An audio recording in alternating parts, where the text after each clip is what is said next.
Pues le damos entrada. Jorge, tu tuit de hoy, como siempre, en los comunicados en X, pues son cortos. Yo no uso mucho Twitter, sí lo uso, pero bueno, yo admiro muchas veces la capacidad de síntesis, pues porque te obligas a tener que sintetizar en unas cuantas líneas cosas que son profundas. Hoy vimos al presidente en la mañana dar a conocer parte de los acuerdos que se tomó en esta última reunión sobre migración que tuvo con autoridades de Estados Unidos. El tema, Jorge, de migración es tremendamente complejo. Nosotros somos un país del cual la gente emigra, pero recibimos inmigrantes que van de paso, que en realidad no se quieren quedar en México, que quieren ir a Estados Unidos. Acabamos de ver el secuestro de varios migrantes. ¿Cómo has visto esta posición? Pues yo sí la considero inteligente de Andrés Manuel, de no llegar a un grito y sombrerazo con la cúpula norteamericana, pero tampoco quedarse como Peña Nieto, como Calderón, como Fox, que no hacían nada. ¿Cómo ves esta política migratoria del primer sexenio del gobierno de la 4T, estimado Jorge? Sí, ¿cómo estás? Pues estoy acá contento con censura. Mi perro estaba ladrando, entonces espero que no se haya escuchado. Sí, mira, hay una cuestión que me parece que el presidente es muy inteligente, y es que tiene una lectura muy clara de los contextos que hay en el mundo, ¿no? Y especialmente en la relación entre México y Estados Unidos, y también de los contextos de lo que está sucediendo en Estados Unidos, que entra en un proceso electoral, que hay muchísimo escándalo, ¿no? Por lo que está saliendo en estos últimos días acerca de toda esta lista y de todo lo que ha sucedido en varios aspectos que son parte de la política estadounidense, son parte del proceso electoral que se avecina en Estados Unidos. Y pues hay un punto que es importante y que lo ha repetido mucho, que en política los tiempos son fundamentales. Entonces, yo pienso que en este momento Andrés Manuel está jugando con los tiempos electorales, está jugando con cuándo decir tal cosa, cuándo mencionarlo, cuándo presionar de una forma muchísimo más fuerte acerca de la cuestión migratoria, y qué temas también meter en ese sentido. Por ejemplo, los 4 puntos que mencionó el presidente, que fue uno, pues que los Estados Unidos, lo dijo, ¿no? Gastan muchísimo dinero en armas, pues sería bueno que también invirtieran en los países de América Latina y el Caribe, por este contexto de desigualdades que los Estados Unidos también han tenido muchísimo que ver con la pobreza y con los procesos antidemocráticos que han dado en muchas naciones de nuestro continente. Y él plantea que pues haya una bolsa de $20,000 millones para países de América Latina y el Caribe, que el Congreso de Estados Unidos apruebe un plan de cooperación para el desarrollo y el bienestar, y que, bueno, pues esto se utilice de una cuestión pues muchísimo más estructural, ¿no? Es decir, hay un planteamiento en el sentido de que pues los Estados Unidos también inviertan, si son los que tanto se preocupan por los que se quejan, ¿no? Porque llegan muchos migrantes a su territorio, que además pues son fundamentales para que la propia economía de Estados Unidos funcione, pues que también aporten, si en ese sentido, para que sean cuestiones muchísimo más justas en los de América Latina, ¿no? Y para que haya apoyo y en ciertas condiciones para que haya muchísimo más rollo. Incluso el de varios países de Centroamérica, de América Central, pues están operando ya muchos o algunos de los programas que México tiene, como por ejemplo con empresas mexicanas en América Central, que pues operen, pongan en práctica el Jóvenes Construyendo el Futuro, para que eso también sirva de contención para que la gente no decida migrar, ¿no? Entonces ese fue uno de los puntos. que me parecen pues convenientes y que es parte de lo que él ha establecido constantemente, que Estados Unidos apoye. Después el otro, que es también algo muy importante, que dice que se regularicen cuando los 10 millones de hispanos, no habla de mexicanos, sino habla de hispanos, y esto también es interesante porque no solamente es la voz del país como tal, sino que es, pues ahora sí, una voz de un conjunto de países hispanos. Y entonces él dice pues que se regularicen 10 millones de hispanos que tienen más de 10 años trabajando honradamente en los Estados Unidos. Una de las cuestiones que ha sido pues muy discutida durante muchísimos años. Hay que recordar que en la época de Vicente Fox, ellos estaban buscando que hubiera un cambio legal en Estados Unidos. Ellos le hablaban de la enchilada completa. En ese tiempo era Jorge Castañeda, el secretario de Relaciones Exteriores, y bueno, pues estaban ahí buscando eso, pero en realidad pues, tampoco es que lo hayan logrado. Pero bueno, en el caso mexicano, pues ahora sí se vive, en el caso en este momento, pues un contexto donde creo que por eso lo dice Andrés Manuel y por eso lo dice en la mañanera y por eso lo establece en 4 puntos. El otro, y que es algo de parte de la cuestión de reivindicación, que no es algo que tenga que ver ni siquiera con una cuestión ideológica, sino que tiene que ver con una cuestión humanitaria. Dijo el presidente que otro de los puntos, el tercer punto, era suspender el bloqueo a Cuba y comenzar con un diálogo bilateral y abandonar esos temores de que es terrorismo, ¿no? Esto es uno de los puntos más importantes y que ha reivindicado el presidente, porque recordemos que los anteriores gobiernos, cuando se hablaba de Cuba, pues hablaban en frente de Estados Unidos, pues había, pues no lo mencionaba, ¿no? Incluso pues atacaban a la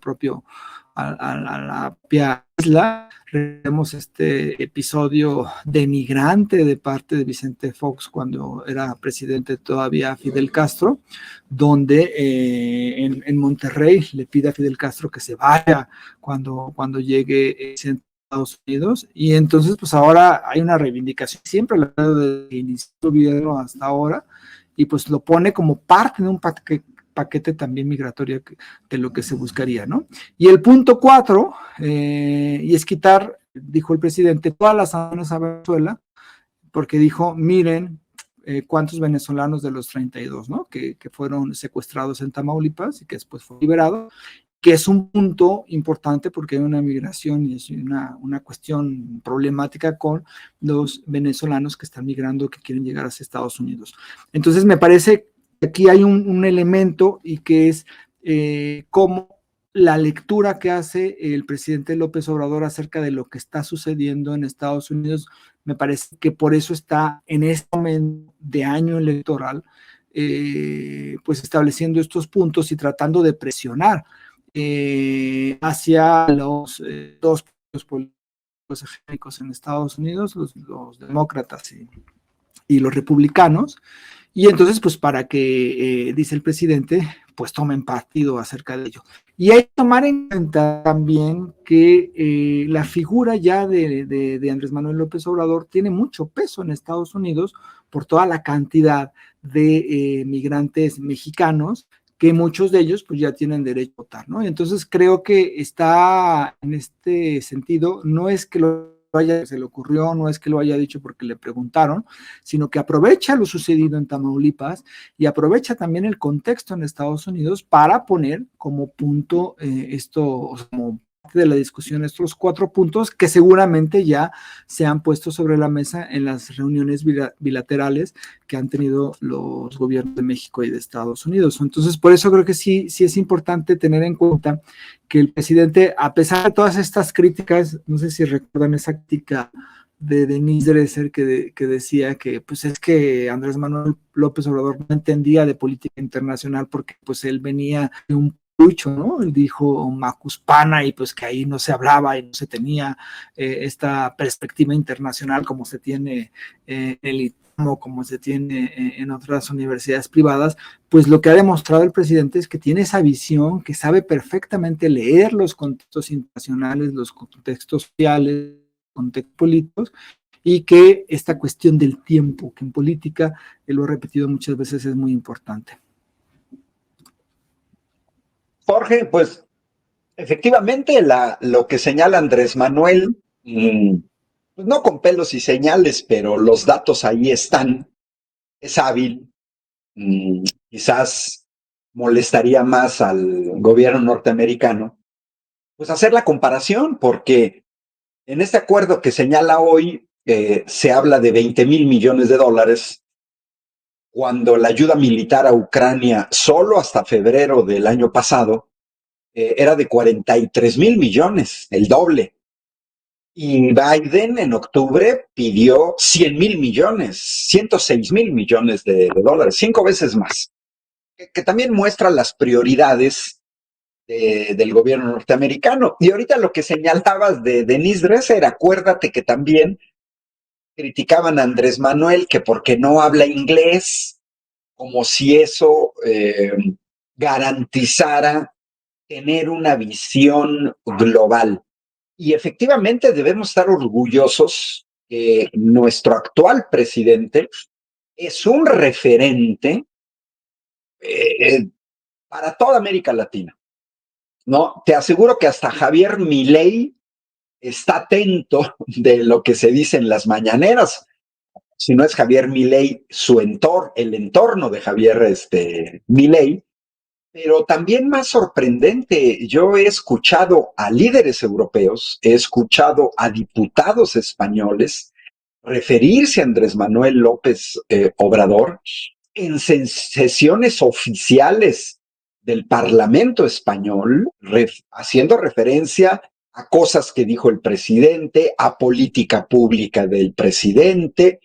Y yo recuerdo mucho porque me tocó en vivo estar en una conferencia y me tocó compartir micrófonos con Jean-Luc Mélenchon, que fue candidato a la presidencia de Francia. Casi se quedó tantito así de pasar a la segunda vuelta para competir contra el actual presidente de Francia, Emmanuel Macron.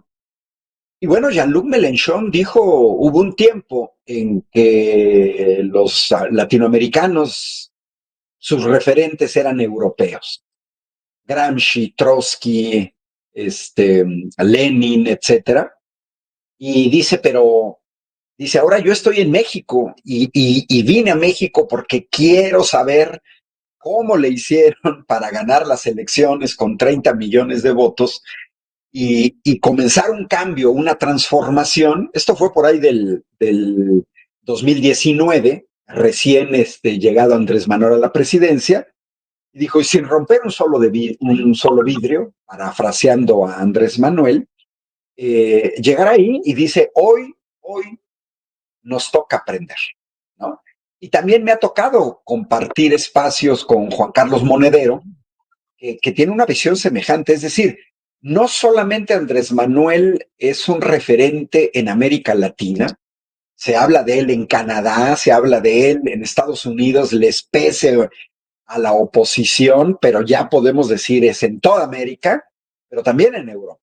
¿Sí? No creo, no he visto, no sé si tú sepas si también en África o en Asia, pero en Medio Oriente sí, porque pues la posición que ha fijado muy coherente en esta agresión de Israel a Gaza, o también el hecho de que los países de la OPEP, pues México llegó también a un acuerdo de bajar la producción de petróleo. Es decir, Andrés Manuel es un presidente conocido, mínimo en toda América, y seguido, y se ve lo que está haciendo, lo que dice en Europa, en Medio Oriente.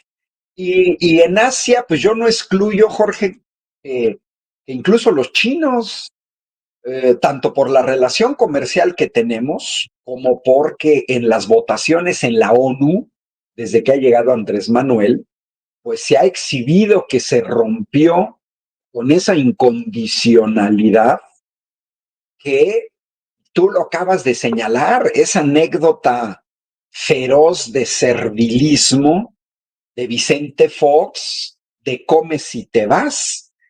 Ese servilismo se quebró.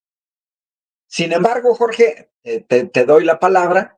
Yo observo que hay opositores en México, pseudointelectuales, que ellos, creo que su proyecto de vida es ser serviles a los extranjeros.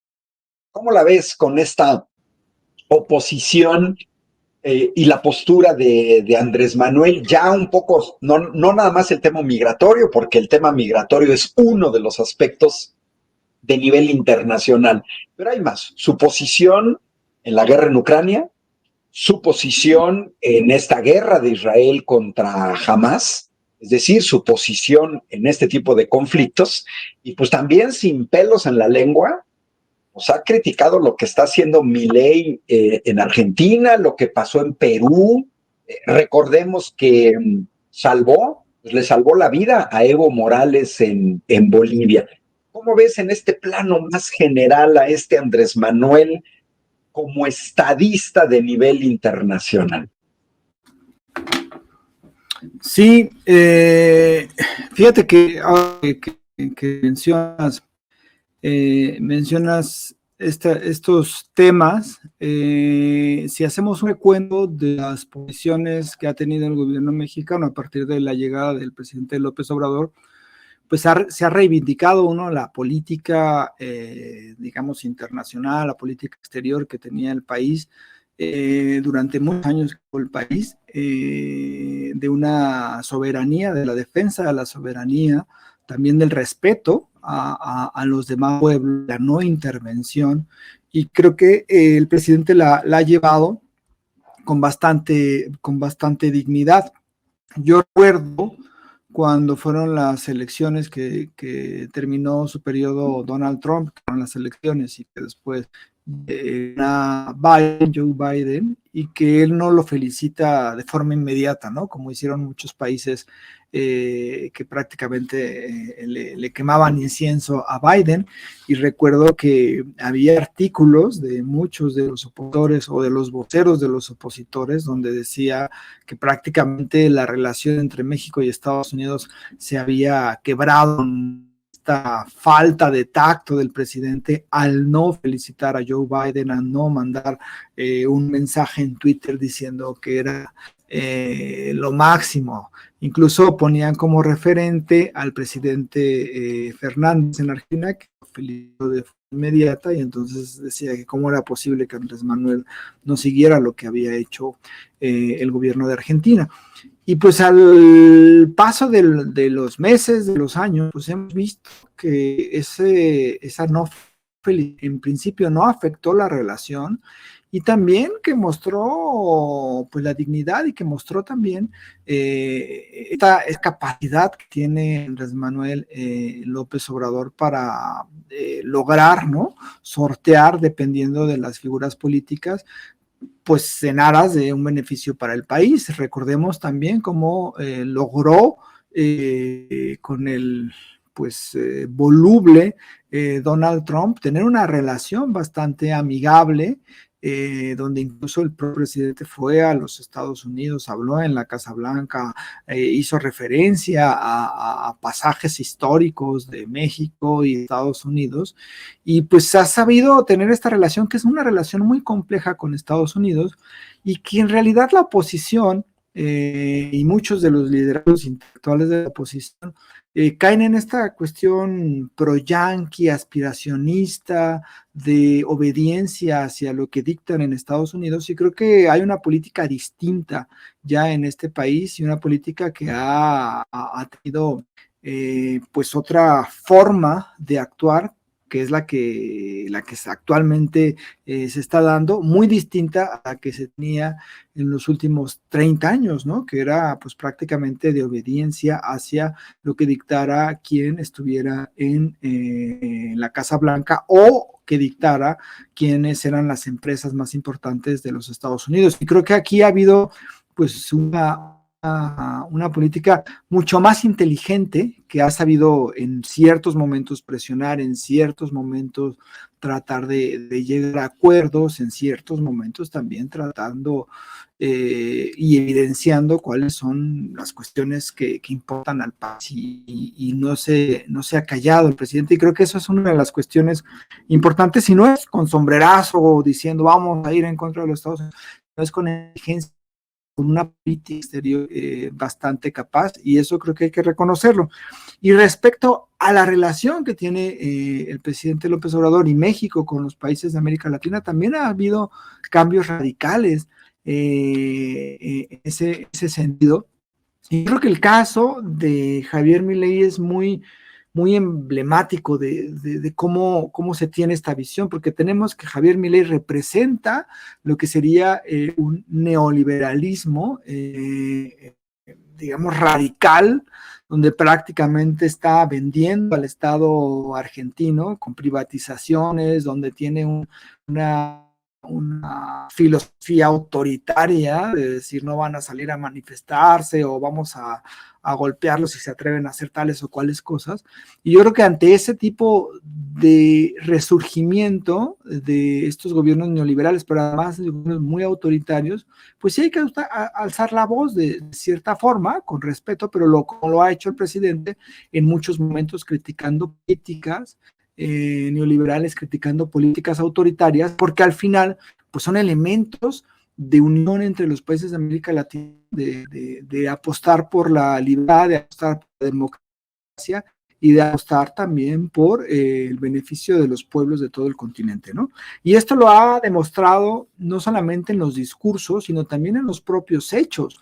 Lo que se dio en Libia fue algo digno de ser recordado y digno de sentirnos orgullosos. El rescate que hizo el presidente de México, de Evo Morales, pues fue algo épico, de mandar un avión, todo que incluso él cuenta en su más reciente libro, no el que va a salir, sino uno anterior, de cómo fue que hizo este rescate de Evo Morales y también cómo recibió a los familiares del presidente depuesto en Perú, y cómo ha tenido un distanciamiento de la actual administración golpista en ese país, también cómo hizo un respaldo hacia el gobierno de Colombia en este proceso democrático que se dio.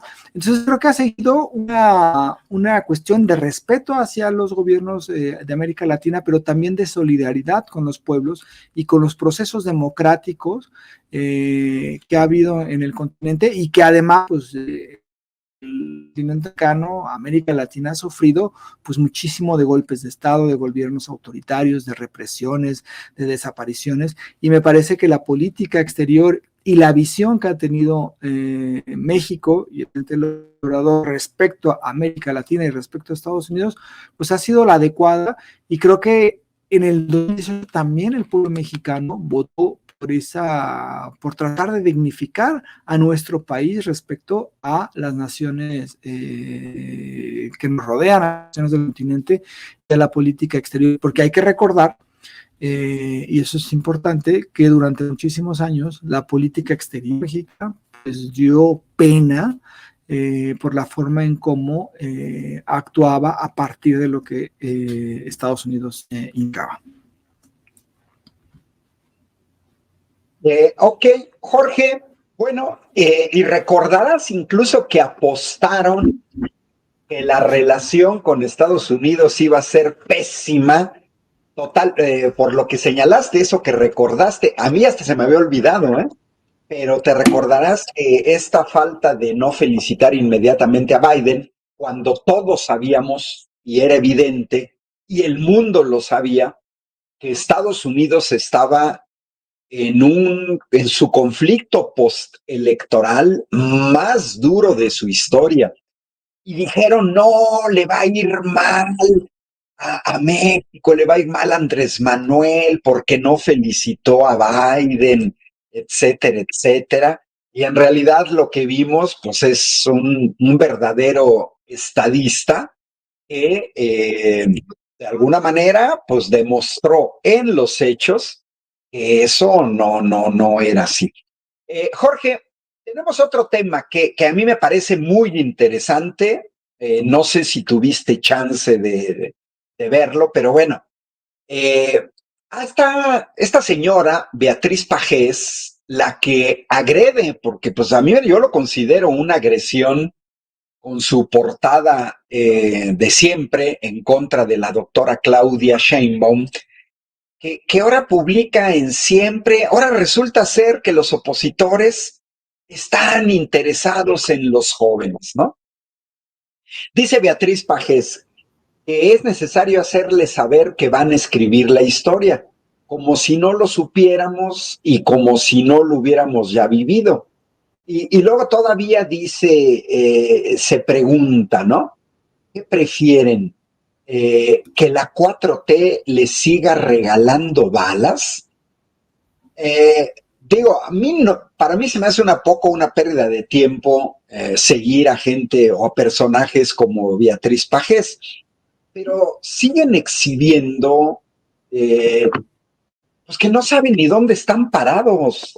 Hoy el presidente señalaba los apoyos, porque Beatriz Pajés es priista, no, y no tenemos que olvidar, es netamente priista, eh, que pues el PRI ya gobernó México y el PAN ya gobernó México. Y en el sexenio de Felipe Calderón fueron asesinados en retenes militares, policíacos, una enorme cantidad de jóvenes. ¿De qué nos viene a hablar Beatriz Pajés? ¿Hasta dónde crees que llegue su cinismo? Ahora resulta ser que están interesados por los jóvenes. Hoy mismo en la mañanera, eh, si fue hoy o ayer, hoy presentaban el dato de los apoyos del gobierno de la 4T en 5 años, arriba de 100,000 millones de pesos, contra los apoyos de los últimos 5 sexenios que no llegaban ni a 6,000 millones. O sea, ahora Beatriz Pajés quiere descubrir a los jóvenes, así como antes descubrieron a las feministas, a los indígenas, a las organizaciones civiles. Uy, la educación pública, no se diga la sanidad pública. O sea, pareciera ser que esta gente cree que todos estuvimos en Marte en todos los sexenios previos a la 4T. ¿Qué te parece? Para mí me parece una muestra de desesperación de la oposición de hablar, y además considero mucho cinismo que los que ensangrentaron el país con Felipe Calderón en una supuesta guerra dirigida por un narco, y que además el expresidente de Francia, Nicolás Sarkozy, en su libro de memorias acaba de declarar que García Luna estaba por encima de Felipe Calderón. Híjole, ¿cómo ves el supuesto interés de Pajés? Y yo agregaría a Alito Moreno, los priistas, Marco Cortés, Xochitl Gálvez. ¿Cómo ves este supuesto interés por los jóvenes? ¿Qué tienen que? Tú eres profesor universitario, yo también. Yo trabajo con jóvenes de 20 años de edad. ¿Qué le pueden ofrecer a los jóvenes si ya los vimos en el poder en estos sexenios? Sí, es un acto, pues como bien lo dices, me parece más de una completa desesperación. Además, hacen ahora una portada, que además es bastante, pues no sé, así como ponen de fondo a la marcha a favor del INE, ¿no? De estas manifestaciones que se organizó la oposición junto con Lorenzo Córdoba. Pero pues durante estos 6 años han estado atacando a los jóvenes y los programas sociales encaminados al bienestar de juventud. No solamente es el Jóvenes Construyendo el Futuro, que hoy lo menciona el presidente, más de 3 millones, bueno, prácticamente 3 millones de personas beneficiadas, de jóvenes beneficiados, donde ya más de la mitad trabajan en las empresas donde hicieron sus talleres, donde el gobierno apoyó para pagar un año, digamos, el apoyo, su sueldo, y de estos 3 millones, pues más de la mitad se quedaron a trabajar en esas propias empresas, en esos talleres, en esos lugares. Y pues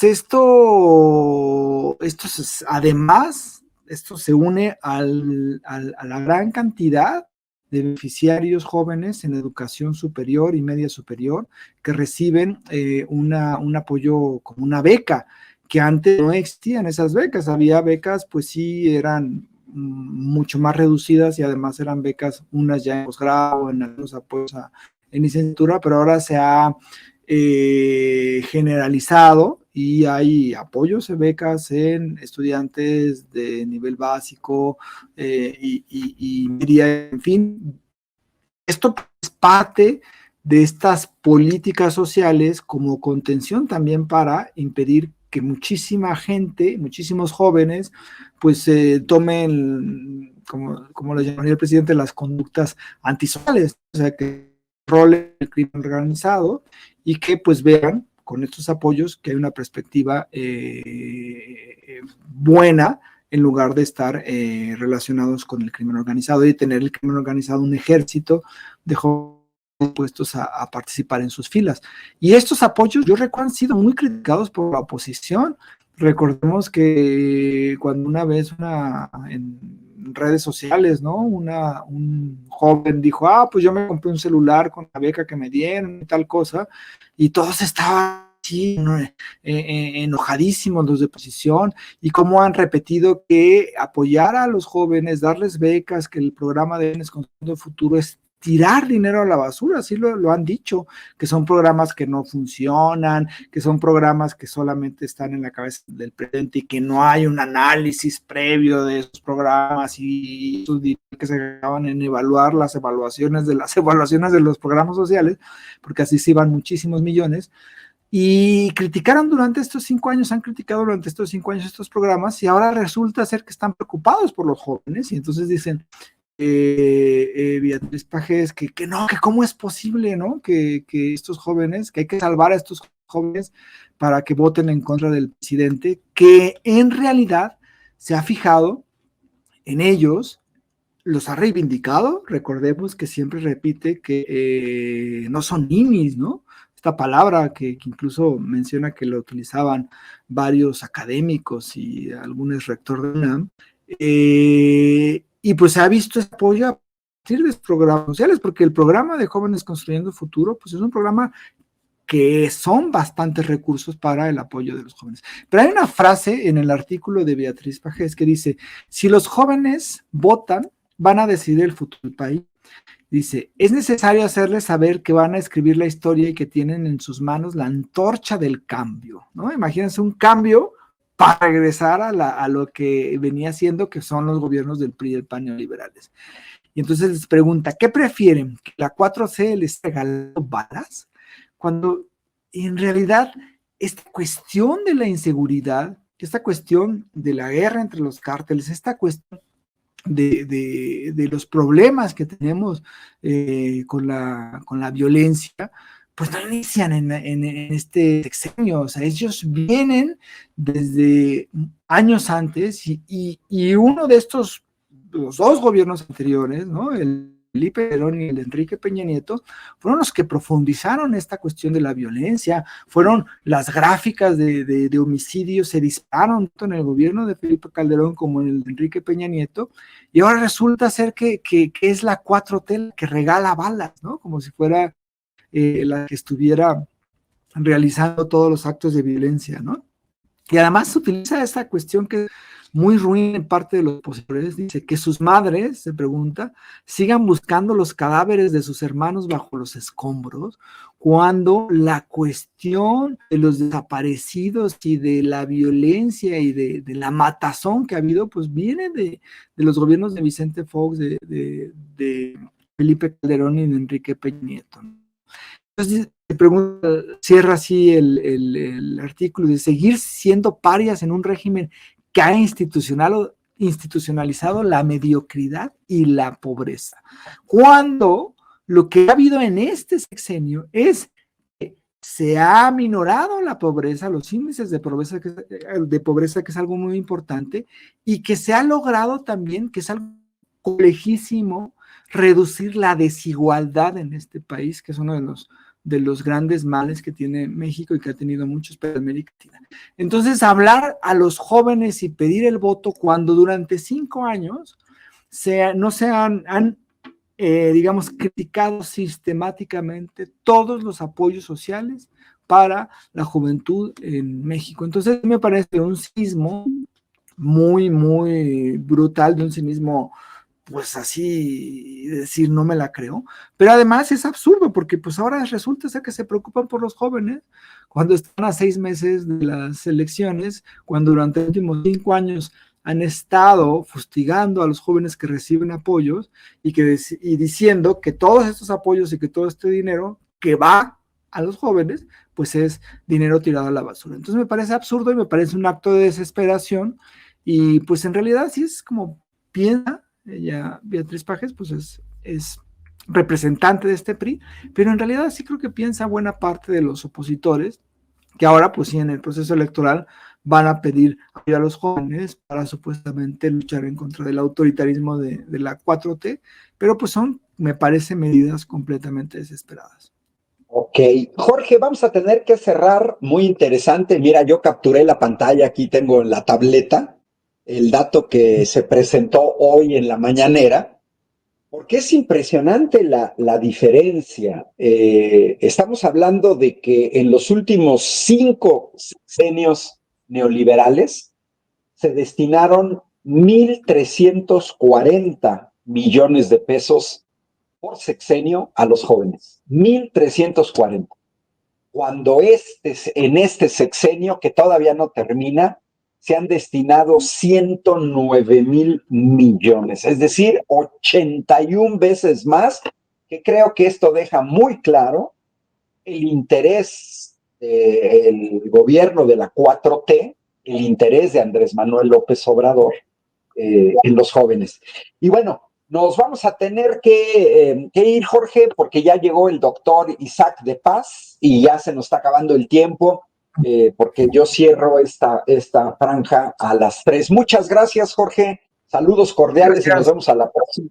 Ángel, un abrazo y feliz año, ¿eh? Feliz año a todas, a todos. Igualmente.